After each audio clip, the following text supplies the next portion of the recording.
Hey, happy Friday, everybody. It is Red Friday. We're going to try to make this a tradition around here. And we wear red on Fridays to remember everyone deployed, all of our troops, men and women. Appreciate your service. And plus, Friday is just a good time to kind of, be a little more casual. So, of course, we got to represent with this lovely shirt to start for today. As always, I am your host, Blake Thornton, and welcome to Bearcats Daily. And a lot to talk about today. Going to wrap up the week here on this Friday and get us prepared for the weekend. Good news coming in the front of our University of Cincinnati Bearcats. A lot of contracts signed this week. A lot of contracts. 7 of our Bearcats are going to get a shot in the NFL. Just going to run down the list here, kind of go over a little bit of their contract details. Very excited for these guys. So, first pick that was taken from the University of Cincinnati in this draft was Jake Golday, going to Minnesota as a linebacker. He signed a 4-year, $10.16 million deal with $3.85 million signing bonus. Now, the bonus does go straight to him in full. The 4 years is standard. Most NFL contracts, if you're drafted, are 4 years with a 5th-year option. That can be then picked up by the team. And your rookie salary cap hit is about $885,000, give or take some, but that's mostly standard across the board. There used to be a time in the NFL draft, and I'll go back to when A.J. Hawk was drafted out of Ohio State in the first round. He, I believe, had the largest contract ever offered out of the draft. And then eventually they wound up structuring the draft contracts a little bit differently to where, depending where you're picked, kind of is how it's set up. So that is for Jake Golday going in the second round to the Vikings on a $10.16 million deal. Then we have our 3 guys picked up later in the draft. We got Joe Royal picked up in the 5th round. I do believe it was the 5th. He signed with Cleveland, 4-year deal, $4.82 million deal with $440,000 in signing bonus. I believe as well with him, same cap hit, about 800 some odd thousand for his rookie season. We have Cyrus Allen signed his contract with Kansas City Chiefs, 4 years, $4.6 million. So you'll notice, depending where they're drafted, the contracts are all pretty similar. Gavin Gerhardt, our center, signed with Minnesota as well. 4 years, $4.53 million. Again, 7th round pick. So we kind of notice where the structures are there. And two of our undrafted free agents, Jack Dingle signed with the Bengals. He signed a 3-year deal, looking at about rookie minimum, so about 800 some odd thousand cap hit this year. And Jeff Caldwell will join his wide receiver teammate, Cyrus Allen, in Kansas City. He signed a 3-year, $3.1 million deal. Now, I found this interesting, and I'm going to just read something off to you here.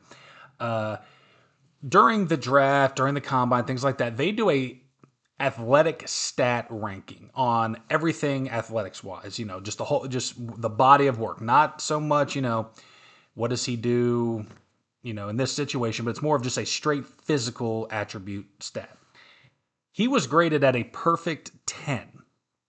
And again, we're talking about Jeff Caldwell here, wide receiver, was given a perfect score out of 10 for his pick. The relative athletic score that he was given ranked 2nd all-time among wide receivers since 1987. There's only one other receiver that had a better score than he did, and that was Calvin Johnson. And just to put this in perspective, just shy of 4,000 wide receivers have been graded on this scale. And he is 2nd behind only Calvin Johnson, future Hall of Famer. Does that mean he's going to have a Hall of Fame career in the NFL? No, that comes to a lot up here. A lot of mental stuff come into play, even if the body and the physical attributes are all there. Got to have the wherewithal and everything else to be a complete player. So it doesn't guarantee he'll be, an all-pro Hall of Famer in his career, but it definitely means the Chiefs got a hell of a steal getting our guy. Just one of the biggest steals, I think, of the draft season, really, because dude's a freak of nature. He's going to be competing to be their deep threat and their red zone target, along with Cyrus Allen. They'll both be out there. So, unfortunately, they had to go to the third team of 3 teams that we just don't like here in Cincinnati, and that's Kansas City. So, unfortunate there, but hey, if they're the ones that are scoring against us, if we play them, at least it's like, hey, the UC Bearcats scored. But, we take the good with the bad. So I'm happy for all them signing. Really excited to see that. moving forward for them in their professional career. But it's not the only new thing we got going on here lately. I wanted to talk a little bit of defense as we have kind of seen that we lost probably some of our best defenders. You know, Jay Golday, one of the best linebackers in college football. He's gone. Dante Corleone, one of the best nose tackles out there. He's gone. He has not signed with the team yet. I want to be clear on that. Um, they just haven't signed him as of yet. His health and everything, I don't know if he will, but he's good enough and his talent on the field shows he should get a shot somewhere. Hope to see him play. Also, Xavier Williams got drafted, our safety. Well, he didn't get drafted, excuse me. He was an undrafted free agent. They did receive a rookie invite to camp out in Baltimore. So hopefully, he can work his way onto the roster and get himself a job because obviously we want our guys going from, uh, you know, college into the NFL and making money. So fingers crossed for them. Hope to see him get there. And yeah, but obviously two defensive starters are gone. In the past, we have run, the last couple years at least, they've ran a 3-3-5 defense. For those who don't know what these numbers mean, just bear with me. 3-3-5. The first number is the amount of defensive linemen you have on the field in this package. 3. Linebackers, 3.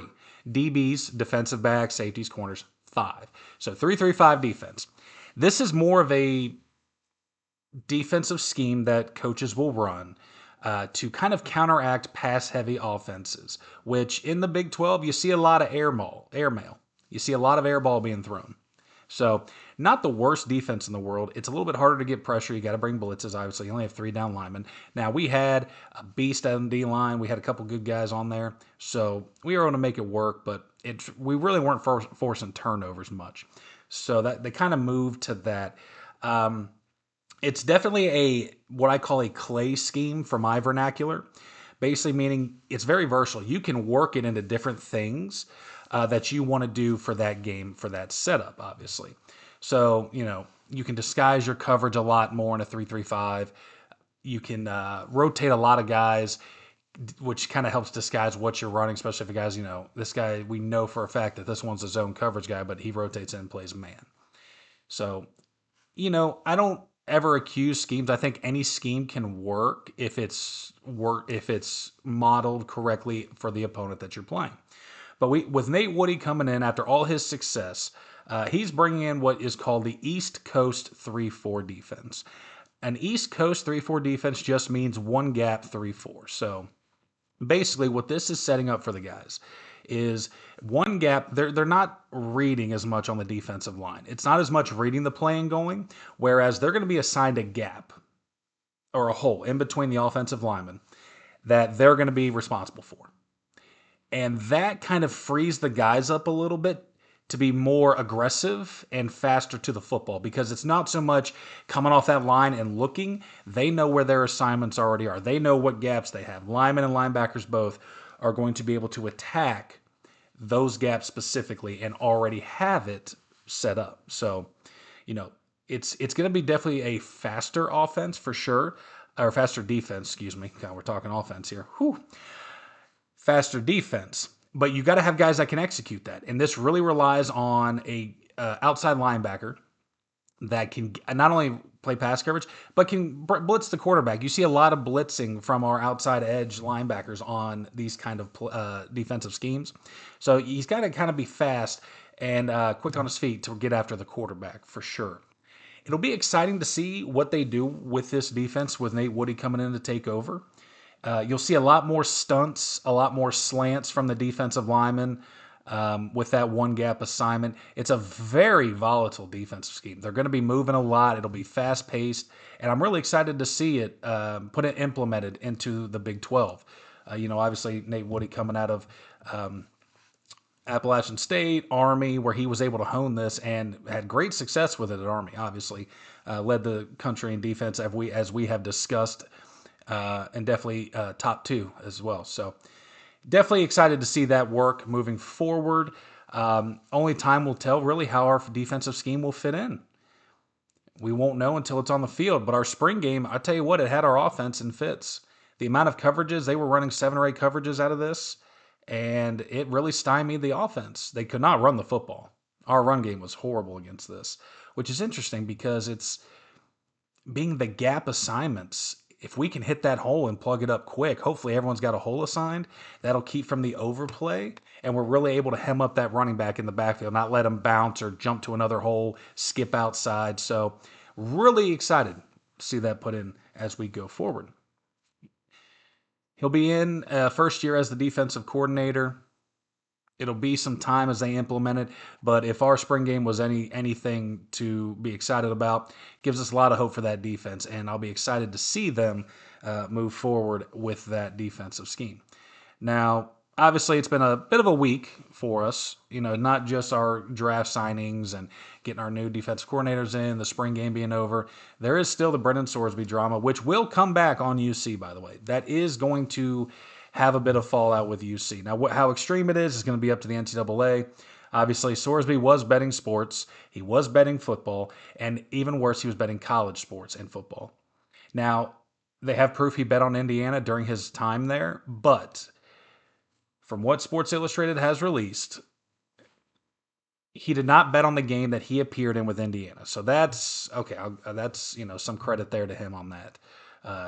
It would it would look horrible. I mean, it already looks bad, but it would look absolutely just awful if he was caught betting on games he was in, because that really shines light on the integrity of the game and what you witness. Now, does that mean he didn't do it at another time? We don't know, but it's for sure one of those situations you just wish you did not have to deal with. And it's on everybody as a whole with this. As we've discussed many times here this week, it's not just on Sorsby. The coaches knew about it. UC was given notice about it and didn't help him or do anything about it.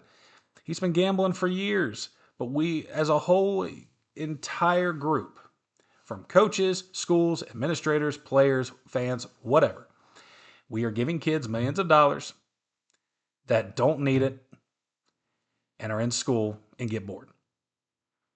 They're going to do stuff with that money and they're going to gamble. I don't think this will be the last person this happens to. I really don't. From my own personal experience, I know college athletes bet. I know they do. They don't do it themselves. They're a little smarter about it, but it happens. It's all over the place. Fantasy football as a whole is gambling, but yet the NFL allows it. A lot of the players in the NFL run fantasy leagues. I'd be more concerned with that than I would be with betting. But yet fantasy football is allowed.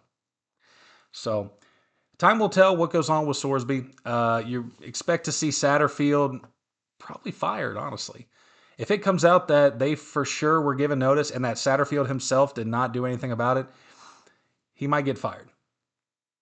Because if he was negligent, if it went to the administration and they didn't do anything about it, at least that's in the office level. If they didn't tell Satterfield and he didn't know and the coaches didn't know, I think that saves them. But if they were given knowledge and it was ignored, they're probably gone. So bit of a darker week following the draft with all this going on, and it's a shame because this really should be a happy time. But we've got a lot of question marks in the air in terms of will we have a head coach with all this.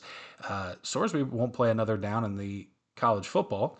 I'd be shocked if he did, but unfortunately, NCAA doesn't release a lot when they're going through their investigation. So we know that he's gambled. We know it was a lot. We know it was while he was at UC. We know it was while he was at Indiana. I hope he's getting help in his treatment center. Obviously, want people to get better. So if for whatever reason he doesn't play another down, it was a heck of a college career. Definitely good enough to play in the NFL. I just don't know how it'll work with a year off. We know so. Unfortunately, that's just a lot in the air in terms of what's next for him. And it's unfortunate. It really is. But probably one of those weeks he just hopes he can forget about and move on. And honestly, I hope he gets redemption. I don't know his eligibility status. There's no supplemental draft, at least since 2019 for the NFL. So he can't go in to a supplemental draft as of now. But Jamar Chase sat out a year, played in the NFL, and is currently the best receiver in the NFL. So who's to say he couldn't, lose his eligibility this year, work out, stay in shape, and end up getting drafted next year, getting signed. So there's still a lot to be put out with this, and it's really kind of put a question mark on Tech's season as a whole in terms of what they're going to do at quarterback. But at least we know here at Cincinnati, we know who our quarterback is. It's going to be French. He's going to be the QB1 as of now. Could change. But I tell you what, you look at our schedule. We are loaded up very front heavy in terms of home games. And then on the back nine, it's going to be a rough time for the back stretch. We got four straight at home. We went over the non-conference games for those three. The fourth game of the season is a conference home opener against Kansas State. So first game coming out right at home. No reason we should not be 4-0 at this point. Kansas State's a solid football team, but my expectation is 4-0 after the first conference game at home. 4-0. After that, we're going to go on the road. They've got a two-game stretch where we are going to be seeing them play at Arizona and at West Virginia. Very tough games.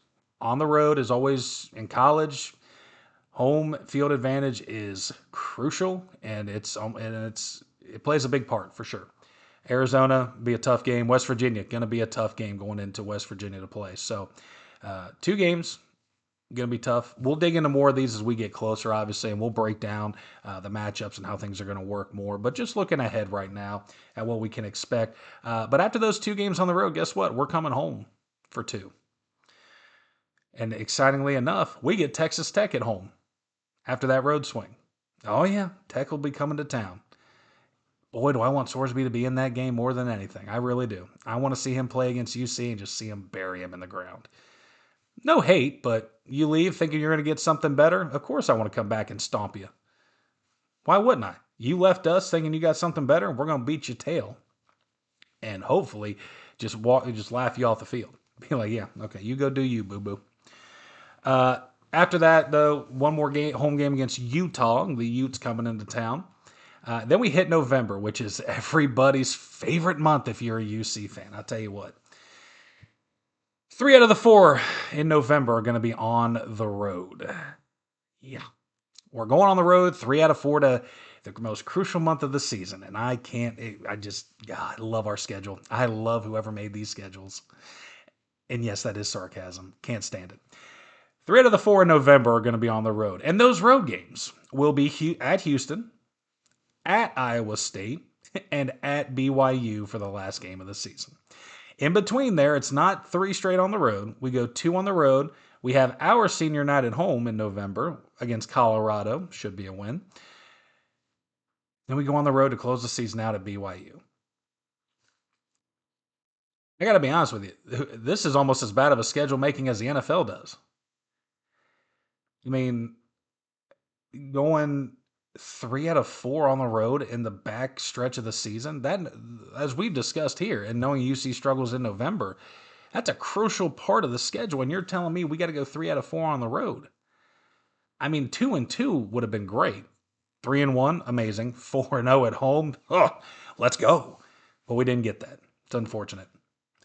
But I guess if they handle business early in the season, that can help them on the back end. If we can get to that month of November and somehow win 3 out of 4, I think we still have a decent shot at things. We just don't know with the talent we have coming in to replace all these guys we lost. And it's got to be a question mark. But talk about a schedule, huh? Yeah. 4 at home to start, 2 on the road, 2 at home. Then you go 3 out of 4 to end the season. So we can all basically mark that calendar and just circle the whole month of November as do or die for if we think what's going to happen with this team throughout the season. I do think 4-0 is definitely a possibility to start. 4-0 to start. Okay. So we go 4-0 to start, and in the month of November, 3 out of 4 on the road. Let's say they win senior night. Let's just take worst case scenario. Well, worst case, they go 1-4. I ain't doing that. Let's say they go 1-3. They get the win at home. They lose to Houston on the road, Iowa State, and BYU. Let's just say that. Okay, that puts them at 5-3. 5-3. Not great in terms of college. It's not. 5-3. You're not making the playoffs. But there's still more games, so let's look at them here. Few road games: Arizona, West Virginia. Let's say they beat Arizona. West Virginia's a tough place to play. They drop there. We're 6-4. And then obviously home games against Tech and Utah. Neither game will be easy. Tech is the favorite to win the Big 12 championship. Or at least they were. I don't know what this will shift lines with the quarterback drama. But, I mean, 7 wins is definitely in the possibility, especially winning 4 straight to start the season. If you can win 4 straight start the season, you only got to find 3 more wins to get a bowl game. And it's sad that has kind of been what our expectation has become. Just barely make a bowl game or make a bowl game, not the playoffs, bowl game. It's a weird time right now, especially on the as high riding as we've been the last couple years with our Bearcats and the success that this team has put out on the field. But with everyone leaving and the meltdown in November under Satterfield, it's really going to be a long season where every week we're going to have to just clean our slate and reset our expectations. Let's say they come out, go 4-0. Okay. That was probably the softest part of their schedule. Great. We did 4-0. We did that job. Now we got to reset ourselves. We got Arizona and West Virginia. And we're going to have to go a game at a time after that because these guys are going to learn with 20 new transfers on the roster this year. There's going to be some hiccups. There's going to be some growing pains. So everyone just got to buckle up, grab yourself a beverage. Obviously, if you're at the UC game, you're not going to get a beverage because they no longer sell alcohol. But for the rest of us, that aren't at the game or whatever, crack a cold one, enjoy the game, and just cheer and hope and pray that Satterfield's able to coach these guys up. It's not dark and gloomy. We have every opportunity in front of us to win and have a great season. They just got to be willing to work for it. Ooh, getting excited there. Work for it and bring it home. So we're going to bring this show home today. I hope you all enjoy your weekend. Make sure you hit that subscribe and like button. Put your thoughts, any questions for me in the comments. Would love to have some stuff to kind of talk about on here that the fans want to hear. So please put your advice, your input into the chat for me, and I look forward to hearing from y'all. I appreciate you joining us here today on Bearcats Daily. Go UC. Have a good weekend, y'all.